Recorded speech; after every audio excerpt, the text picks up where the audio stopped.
Tom Vasel. Welcome to Lookback. This is a video series that I've been doing for a while, where I take a look at reviews I did a year, 5 years, and 10 years ago.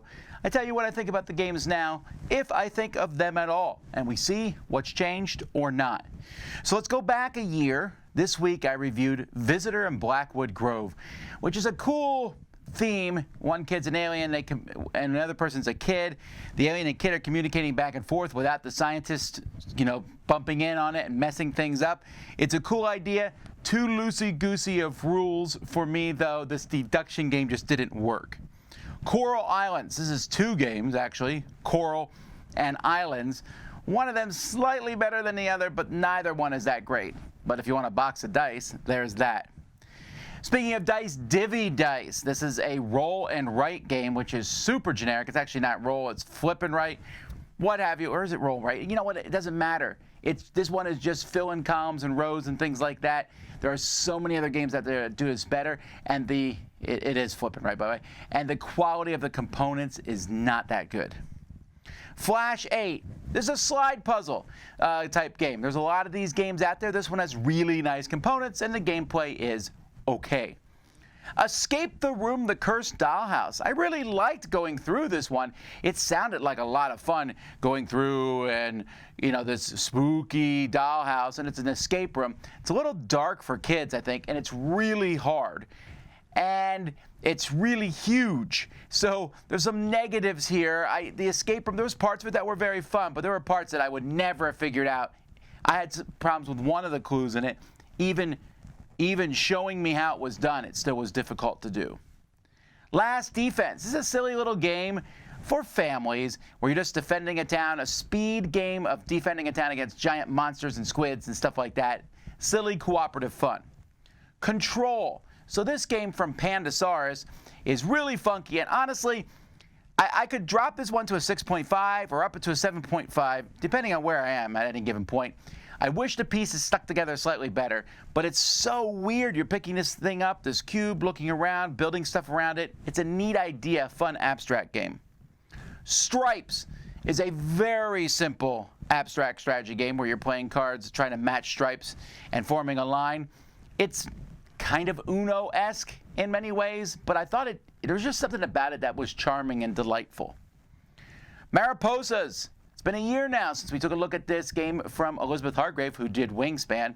Now, unfortunately, because she did Wingspan, this game was going to be compared to that. It has not had the massive, praise of Wingspan, but it's a good, solid game of butterflies and migration, and it has a really strong theme.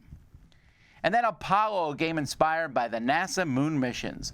I like this. It's a cooperative game where one person's mission control, everyone else is the astronauts. There's a dice allotment that really works well. Strong theme, and I really think this one should be sold at museum stores. 5 years ago, I took a look at Tippet. Tippet's been around forever. It's just such a fragile game, literally. It's so easy for the stuff to fall over. I don't like it at all. Yeti and My Spaghetti. Man, I wish this game was good because the name is great, but it's a pull a piece of spaghetti out without the Yeti falling in the bowl, and it always, every game I play comes down to there's 3 strands of spaghetti, and whoever pulls out strand 3 loses. Quartz.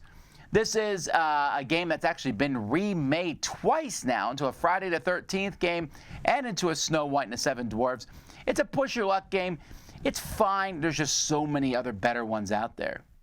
Fantasy, Hordes and Heroes, besides a terrible name. I don't remember a lot about this game, actually. I was looking at it, going through it. I remember playing it, but it's very generic. It's Yahtzee with fantasy characters. Tavarua. This is a surfing game made by Cody Miller. You may not know who he is. He's a designer of Zaya. Very popular game. This has nothing to do with that. It's a surfing game, more of a Euro-style game. And it's good. It's not amazing. And it was, I was like, oh yeah, it's been quite a while since I've even looked at this game. But if you want a game about surfing, this is the best one out there. Roll It. I really like Roll It, but it's a big, giant, messy game that looks old. Not messy, but it's big and giant. And you're rolling balls down, trying to knock another ball into someone else's thing. That's it. Great convention game, though. Stronghold 2nd Edition. So we just got Stronghold Undead, which is a standalone sequel to this game. It's a 2-player game. This was actually done in conjunction with Stronghold, which makes sense, from Portal. And in this, one person's defending a castle, the other person's attacking it. A lot of strategy, back and forth stuff. It's a really good game. Pueblo. I took a re-look at this. It didn't come out 5 years ago. This is just a solid three-dimensional abstract game where you take these blocks, and they're all shaped exactly the same, and place them in such a way that this guy walking around can't see your blocks. Mansions of Madness 2nd Edition. Fantastic game. 5 years later, I'm still enjoying it. 5 years later, I still think this is the best that they've done with the app. The app has improved in Lord of the Rings and in Descent. Well, it's not 3rd edition, but whatever. The app has gotten better, but it still was done to best effect in Mansions of Madness. And Terraforming Mars. Oh, I love Terraforming Mars, and it just keeps getting better. Now, the Terraforming Mars Ares Expedition, the card game, is going to compete against Terraforming Mars, but still, I do love that game and the app for it. 10 years ago, I took a look at Sutaku. This is a dice stacking game from Smirk and Dagger. It's okay, but very forgettable. Deadwood. So this is a build your town, a western town, that I'm dropping a bit here because I haven't touched it in years. I don't really have any kind of desire to. There's a lot of other better western games. I was very much excited about this one when it came out because that western theme really appeals to me. There's just a lot of them out there now. Saddle Up. This is a game for kids in which you are trying to make not make matches. It's kind of a weird game from Reinhard Stopp, but there's a lot of these games out there, and this one works well with kids. Dungeon Run.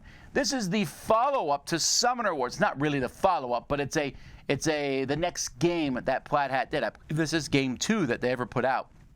I love Summoner Wars. This one is good. It's faded a bit over time. There can be some problems with it where one person can kind of drag the game out a little bit, but I do like it. It had a good dice combat system. It's just that this one already feels slightly dated, even though it's only 10 years old. But still, Summoner Wars was trying new and cool stuff, and I had fun playing it. Crappy Birthday. I put this one up a bit because they did a sequel to it called Happy Birthday. You can mix them. But in Crappy Birthday, it's a bunch of terrible gifts, and everyone's throwing a gift to the person, and that person picks the worst gift. It's like apples to apples, but really funny. Fealty. This is a game it's a very abstract strategy game, and in fact, I played this 10 years ago, and I believe it was a reprint then. I don't know the staying power of this one.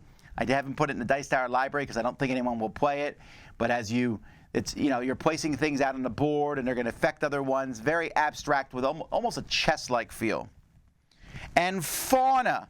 Fauna is a trivia game about animals. Wait, don't run. Trivia games can be fun. In this one, you just have to be close to the answer or know who's close to the answer. It's spawned some follow-ups, Terra and America, both also which are very good. But this was the original one. It was nominated for the Spiel des Jahres. Anyway, those are the reviews I did 1, 5, and 10 years ago. Thanks so much for watching. Until next time, I'm Tom Vasel, and this has been Look Back on the Dice Tower.